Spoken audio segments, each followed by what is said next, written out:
Here's the reality no one prepares men for. Women judge you on behaviors you never realized mattered, and they lose respect for mistakes you didn't know you were making. That's why so many men only understand women after the damage is already done.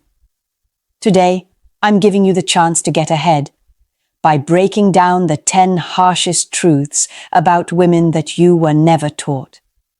These truths reveal why she respects one man but not another, why she feels safe with some and guarded with others, and why she stays or why she leaves. If you're tired of repeating the same painful relationship patterns, pay attention. This is where everything starts to change. Before we move forward, I want you to pause and ask yourself something. How many times have you blamed yourself for a relationship falling apart without truly understanding what was happening beneath the surface?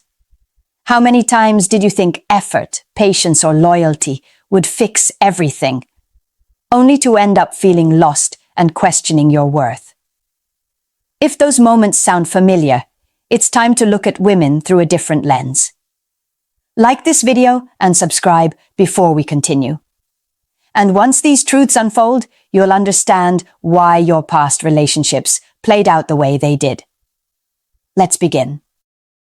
Number 1, you will be used for what you lead with. You will be used for what you lead with. And most men never realize they set the entire tone of the relationship the moment they show up. When a woman meets you, she isn't just listening to what you say. She's reading the signals you broadcast without even noticing. If the first thing you showcase is money, status, or lifestyle, she will naturally categorize you as a man whose value is measured in what he can provide. If you lead with excessive friendliness, instant availability, or over-eagerness, she'll file you under easy to influence. And if you hide your real identity behind surface-level gestures, she won't see the man. She'll only see the benefits. This isn't malice, it's pattern recognition.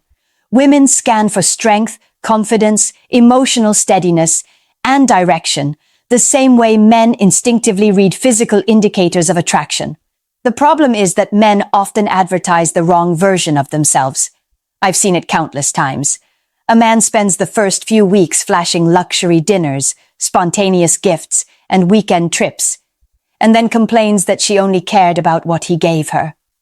But that's the frame he built from day one. She didn't use you. You marketed yourself as a walking wallet. If you want a different outcome, you have to lead with a different message. Show your boundaries, show your focus, show your values and your sense of direction. Show the parts of you that can't be purchased, imitated, or manipulated. And do not reveal your finances or overinvest before a genuine commitment exists. When you control the frame, you control how the connection forms and how she perceives you from the very beginning. Number 2, a woman will run over you if you let her. A woman rarely wants to take control of a relationship, but she will step into that position the moment you step out of it.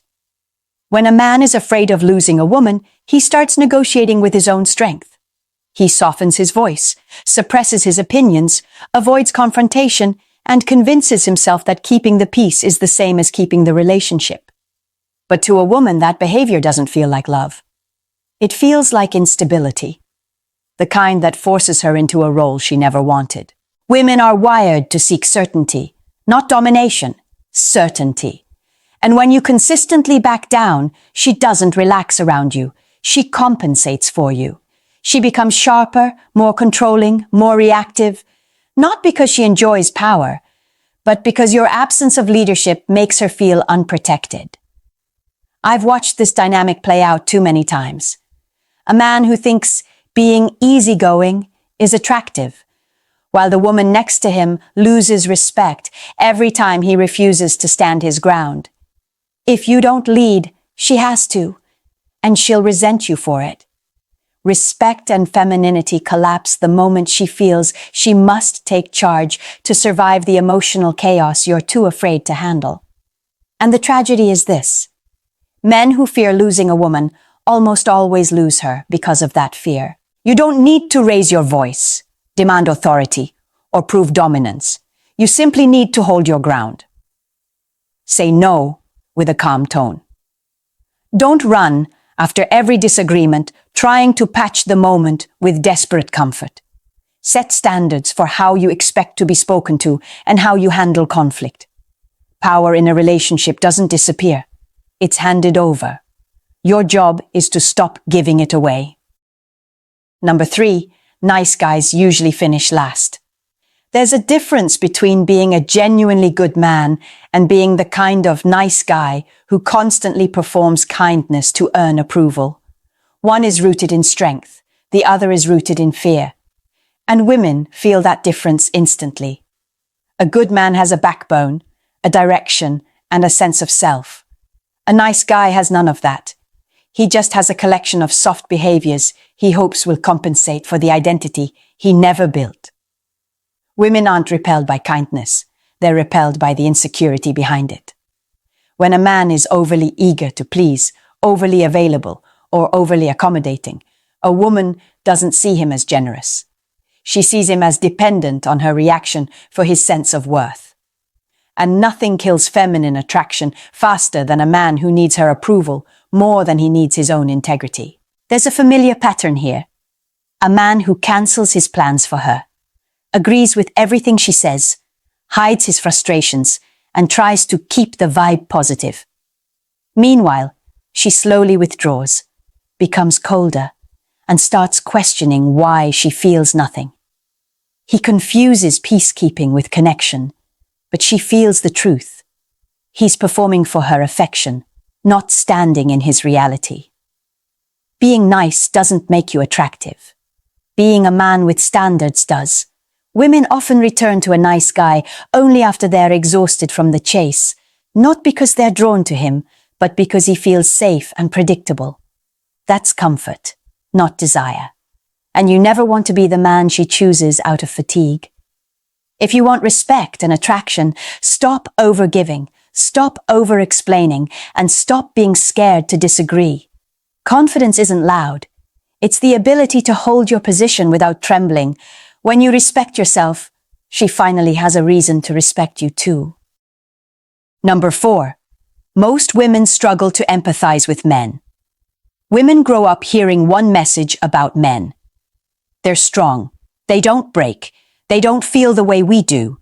And because of that, many women move through adulthood assuming men are emotional fortresses, unshakable, self-contained, and always fine.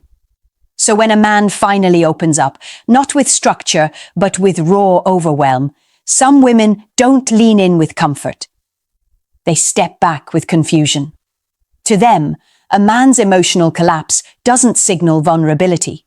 It signals instability. This isn't cruelty, it's conditioning. Women aren't taught how to hold a man's emotional weight, they're taught to rely on his. So when he unloads in a way that feels directionless, she doesn't know what to do with it. I've watched it unfold countless times. A man finally shares his fears, anxieties, or uncertainties, hoping it will bring them closer. But instead, she grows distant, less attracted, even irritated. Not because she doesn't care, but because she feels unsafe when the person she depends on suddenly needs her to be the anchor. She wasn't cold. She was never trained to hold a man's emotions. And here's the trap. When men confide without structure, they don't create intimacy. They lose respect. Vulnerability is powerful, but only when delivered from a place of clarity rather than collapse. This means you need a support circle that isn't centered on your partner. Mentors, brothers, purpose-driven spaces where your emotions can be processed without destabilizing your relationship. And when you do choose to share with a woman, do it with intention. Here's what I'm feeling, here's why, and here's what I'm doing about it. That makes you human, not fragile. She doesn't lack empathy. She lacks the training to carry emotional chaos. And it's your job to share your truth in a way that builds connection, not pressure. Number 5, Women often chase emotionally unavailable men. When a man is distant, unpredictable, or hard to read, most women won't admit it, but something in them becomes activated. Not because they enjoy chaos or toxicity, but because emotional unavailability triggers four deep psychological mechanisms: scarcity, challenge, forbidden curiosity, and ego validation. And those instincts operate far faster than logic ever will. Scarcity makes her think, if he's this selective, he must be valuable. The challenge whispers, I want to be the one who breaks through. The forbidden element adds an electric thrill. She knows he's not ideal, which makes him even more intriguing. And then ego steps in.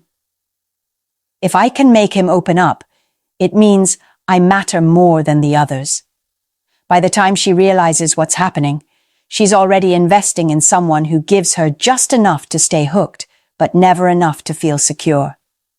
I've seen this countless times. A woman leaving a grounded, consistent man for the one who barely texts back, thinking she's chasing chemistry when really she's chasing validation. She didn't fall for him. She fell for what winning him would mean about her. Here's the trap for men. Some try to mimic this behavior, thinking coldness equals attraction. It doesn't. It only creates confusion and emotional games that eventually backfire. What truly draws a woman is a man who is emotionally grounded, present but not needy, warm but not dependent, interested but not orbiting her life. A man whose mission stays bigger than his desire for her attention naturally embodies the kind of steadiness women find irresistible. She isn't chasing pain. She's chasing the feeling of earning a man she perceives as valuable. Your job is not to play hard to get. It's to be a man whose depth requires effort to access, not because you're guarded, but because you're focused. Number 6, women will test you constantly. A woman's tests aren't acts of malice. They're emotional checkpoints, quiet ways of asking, can I trust the man you claim to be? And whether she realizes it or not, she will test you in 5 very specific ways: compatibility, trustworthiness, confidence, genuine interest, and boundaries. Each one reveals how stable, reliable, and grounded you really are. Sometimes the tests are small. She challenges your opinion, shows up late, or tosses a light remark to see how you react. Other times they are more subtle. She becomes slightly distant to gauge whether you'll panic, or she pushes a limit to see if you'll enforce your standards. These moments tell her everything she needs to know, not about your words, but about your backbone. Every test is her asking, are you who you say you are? The mistake men make is reacting emotionally, lecturing, or taking it personally. The moment you overreact, you confirm her worst fear, that your confidence is only a performance. But when you respond calmly, without irritation or fear, you communicate something far more powerful, that you're steady, even when the emotional wind shifts. If she disrespects you, you don't explode. You call it out directly, without drama. If she pushes your boundaries, you don't negotiate them away. You hold them. Consistency matters more than charm, and actions matter more than explanations. Testing isn't about drama, it's about safety. A woman relaxes when she sees you won't collapse under pressure.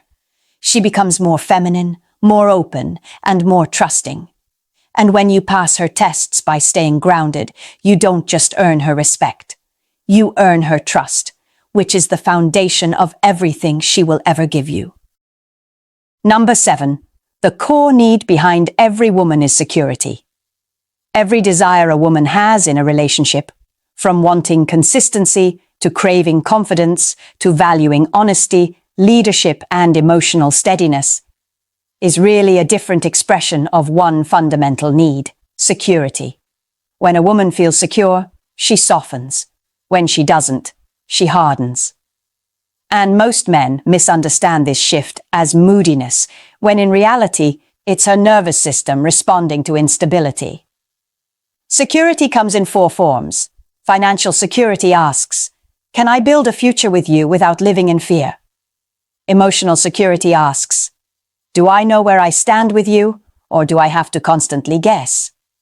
Physical security asks, would you protect me if the world got dangerous? Relational security asks, are you consistent, or do your feelings disappear when things get inconvenient? When any of these break, attraction breaks with it. You see this dynamic everywhere. A woman choosing the dependable man over the thrilling one, not because she's lost her sense of adventure, but because she knows excitement can't pay the cost of instability. I've watched women walk away from men they deeply cared for simply because the relationship felt unpredictable. And I've watched them stay with men they didn't fully love because stability felt safer than passion. She can survive without excitement. She cannot survive without security. But here's where men go wrong, trying to buy security with money, gifts, or availability. Security isn't a performance. It's who you become through discipline, purpose, and self-respect. You create security by keeping your word, managing your emotions, and living by a clear internal compass. A woman exhales around a man who's grounded. And whether she admits it or not, that breath, that sense of safety, is what her heart listens to first. Number 8, her physical desirability is her greatest vulnerability. From the time she's a little girl, the world tells her exactly what her value should be tied to, her appearance. Before she even develops a sense of self, she hears the same script. You're so pretty. Look at that hair. You're such a beautiful girl. It becomes the first identity she is handed.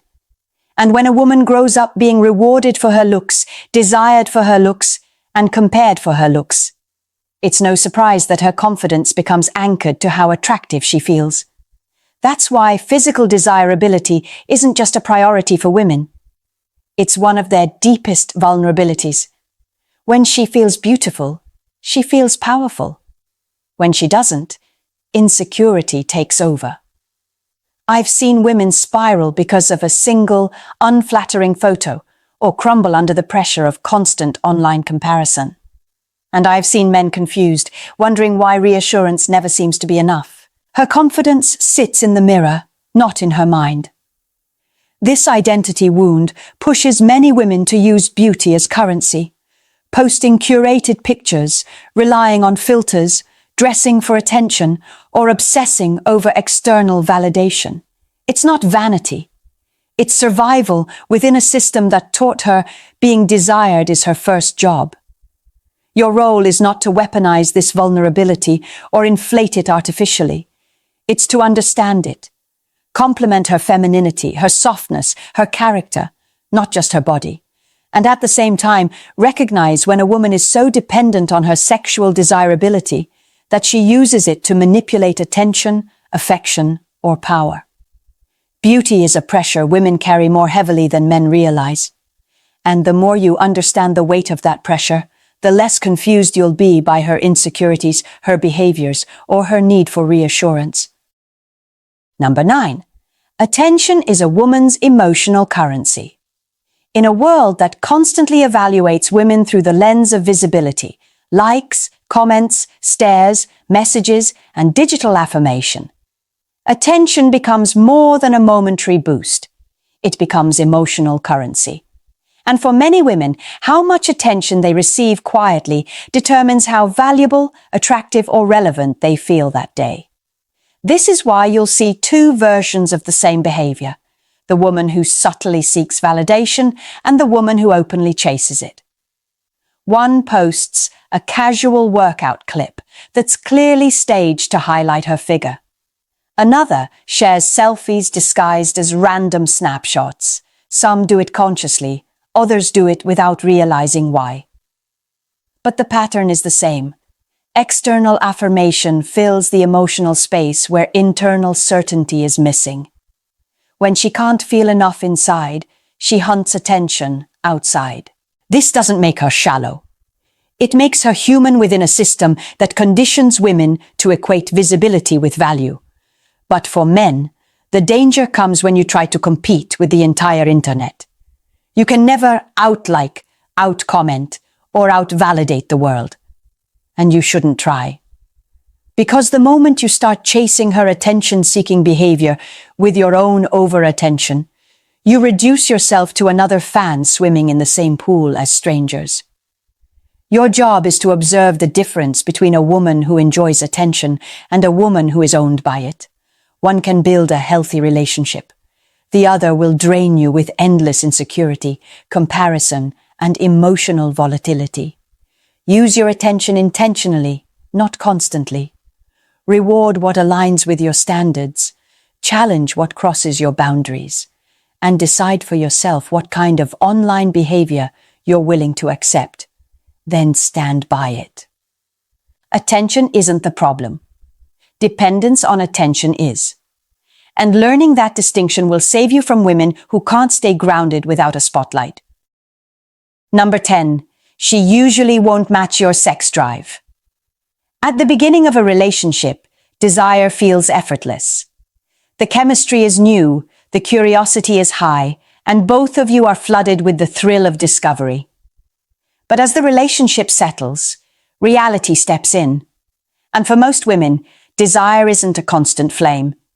It's a reflection of safety, emotional climate, and the pressure she carries in her daily life. Men often misinterpret this shift as rejection, when in truth it's biology and psychology operating exactly as designed. Women experience intimacy differently.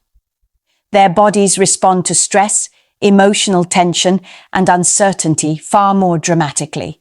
If her mind doesn't feel safe, her body won't either. I've seen countless situations where a woman's drive dropped, not because she stopped loving the man, but because the relationship felt unstable, or because she was overwhelmed, exhausted, or emotionally disconnected. If she doesn't feel safe, her desire shuts down before her words do. This is where many men fall into the wrong strategy, trying harder, asking more, or using affection as a negotiation tool. But pressure doesn't create connection. It destroys it. The way forward is to shift your focus from frequency to environment. Build emotional stability. Communicate without defensiveness. Handle conflict without escalation. Lead with presence, not demand. And if there's a lasting mismatch in desire, the solution isn't resentment or silence. It's an honest conversation about expectations, needs, and compatibility, done without blame. Sometimes alignment requires effort. Sometimes it reveals deeper imbalance.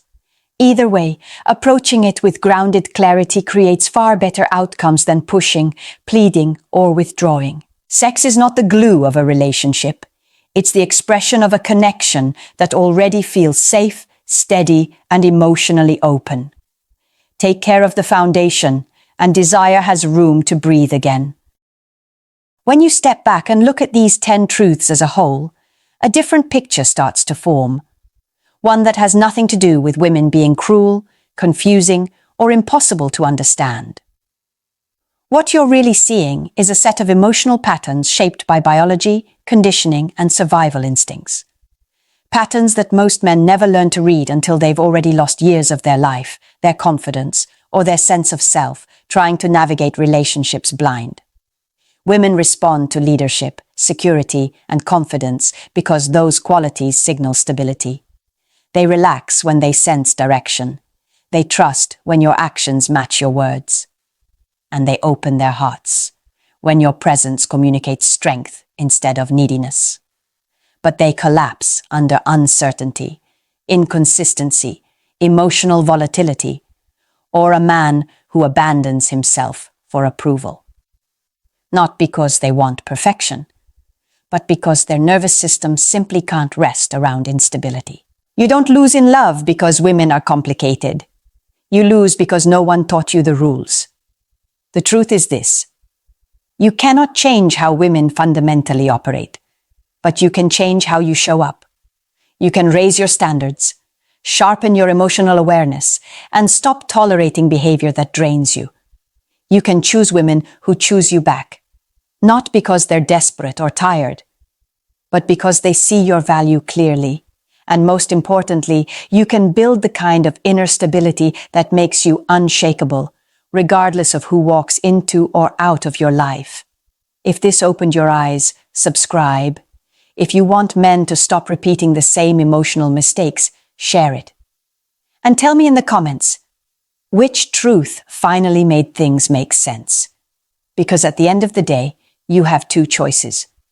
Learn these truths now, or learn them again through heartbreak.